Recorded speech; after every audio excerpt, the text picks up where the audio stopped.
Halo teman-teman, perkenalkan saya Syadzana Harariskani dengan NIM 250216584 dari jurusan Akuntansi Binus Online Learning. Dan saya Vianney Putri Kurnia dengan NIM 25021659990 dari jurusan Akuntansi Binus Online. Nah, pada kesempatan kali ini kami akan membahas mengenai sustainable living. Yuk, mari disimak. Nah, sebelum mengulas tentang sustainable living, pertama-tama kita perlu memahami dulu apa sih yang dimaksud dengan sustainability. Sustainability berasal dari sebuah kata dalam bahasa Inggris yang memiliki arti keberlanjutan. Istilah ini banyak digunakan oleh pecinta lingkungan untuk menjelaskan gagasan bahwa sumber daya alam yang kita miliki sebenarnya terbatas karena ada beberapa sumber daya yang tak dapat diperbarui. Nah, oleh karena itu, penggunaannya pun harus diperhatikan agar sumber daya tersebut tidak cepat habis dan manfaatnya dapat dinikmati secara terus-menerus. Sebagai sebuah konsep, sustainability bisa diterapkan di berbagai bidang untuk melakukan aktivitas secara terus-menerus dalam jangka waktu yang cukup lama.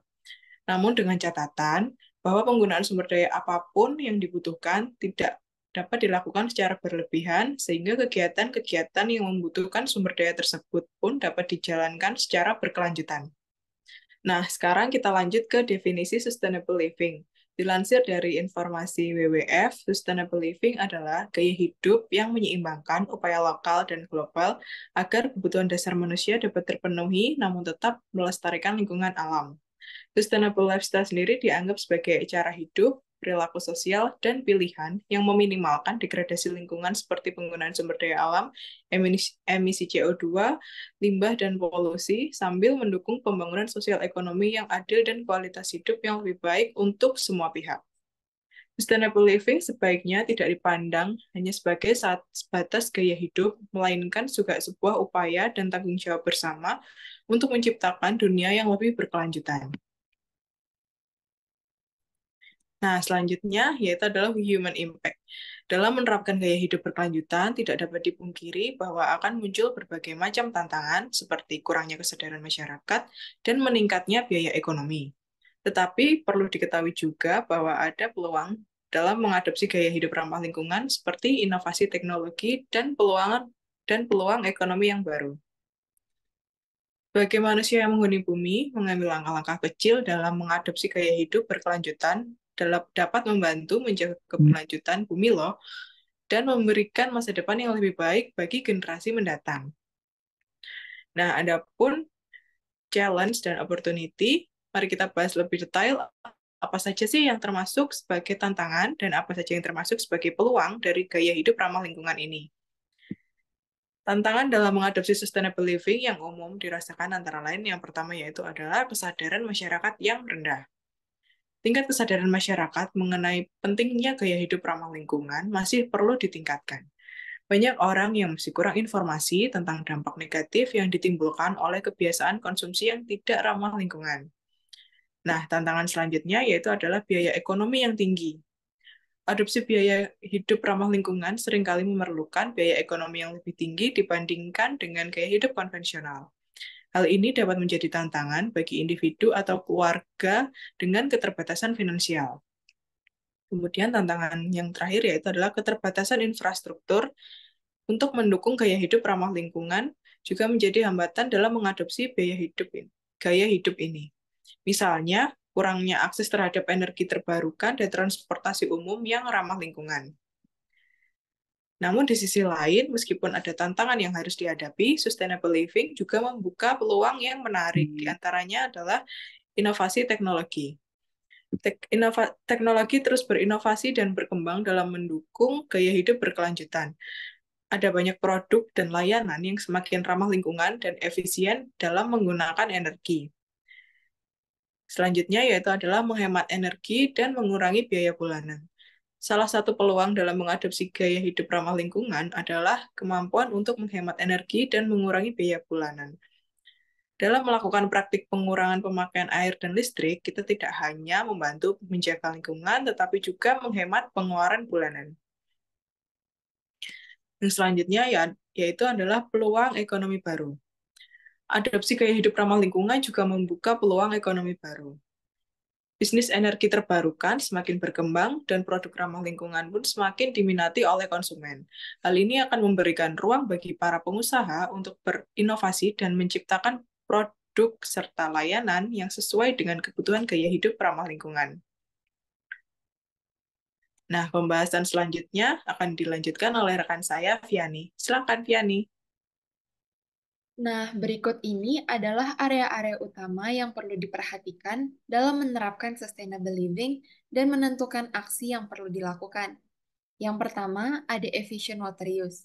Efisiensi sumber daya air melalui teknologi hemat air dan langkah-langkah sederhana yang dapat diterapkan dalam kegiatan sehari-hari. Menggunakan air secara efisien akan membantu memastikan pasokan air yang andal untuk saat ini dan untuk generasi mendatang. Yang kedua, ada renewable energy. Mengembangkan sumber energi terbarukan seperti sinar matahari, angin, panas bumi, bioenergi, dan energi laut, sehingga masyarakat mampu mengupayakan energinya sendiri, tidak menghasilkan polusi, apalagi meningkatkan emisi GRK. Yang ketiga, ada energi efisiensi.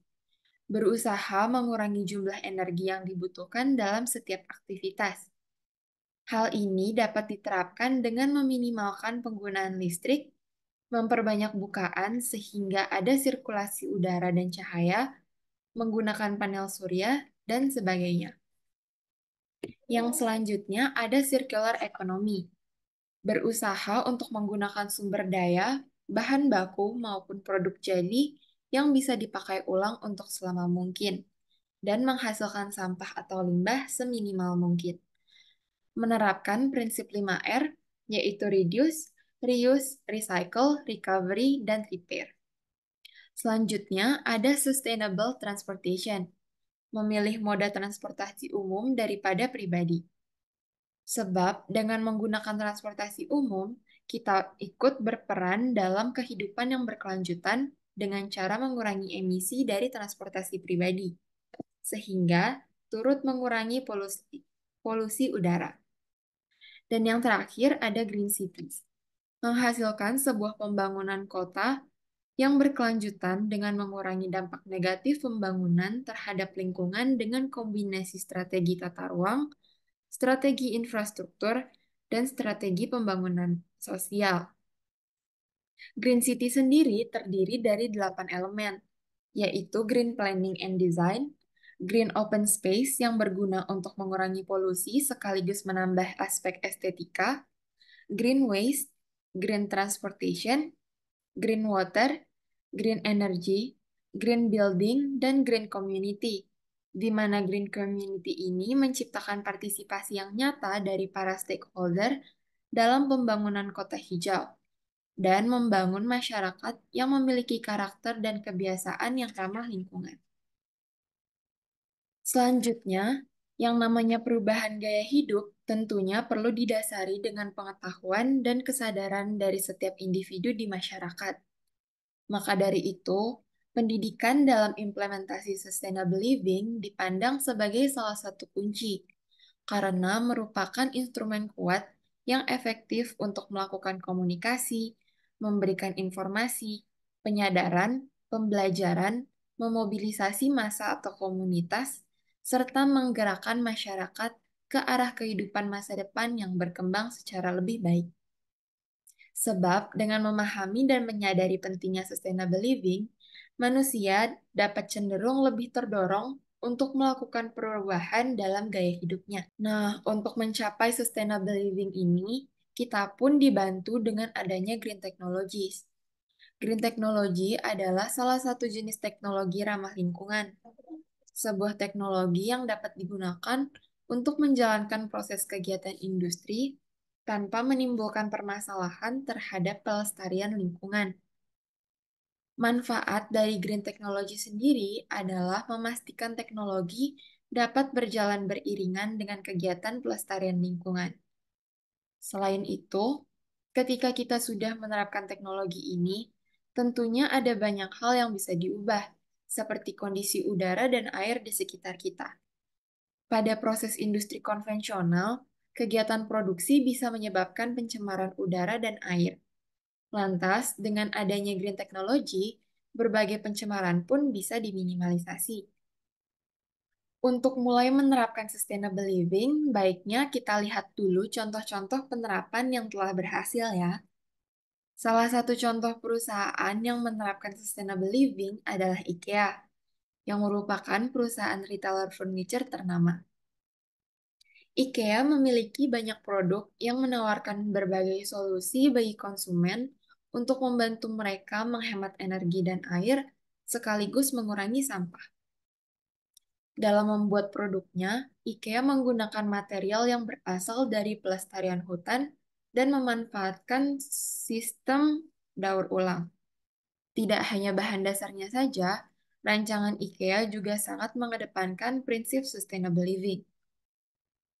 Selain itu, IKEA pun turut mengajak konsumen untuk menerapkan gaya hidup ramah lingkungan ini dengan meluncurkan inisiatif jual kembali, di mana para konsumen dapat menjual kembali furniture lama mereka dan menemukan furniture yang telah diperbaiki atau diperbarui. Nah, teman-teman, setelah mendengarkan materi ini, dapat kita sadari ya bahwa setiap aktivitas yang kita lakukan meninggalkan efek jangka panjang pada lingkungan. Ini dapat sangat mempengaruhi sumber daya alam kita jika kita terus menyusuri jalan yang dapat meninggalkan efek negatif pada bumi. Maka dari itu, kita pun harus membuat pilihan, yaitu untuk menerapkan sustainable living. Kita harus mengekang kebiasaan hidup tanpa peduli dan mulai melakukan perubahan. Cukup dari hal-hal kecil seperti menghemat air dan listrik untuk bumi yang layak bagi generasi berikutnya. Terima kasih teman-teman telah menyimak penjelasan materi kami terkait sustainable living. Semoga materi yang telah disampaikan bisa berguna bagi kita semua ya.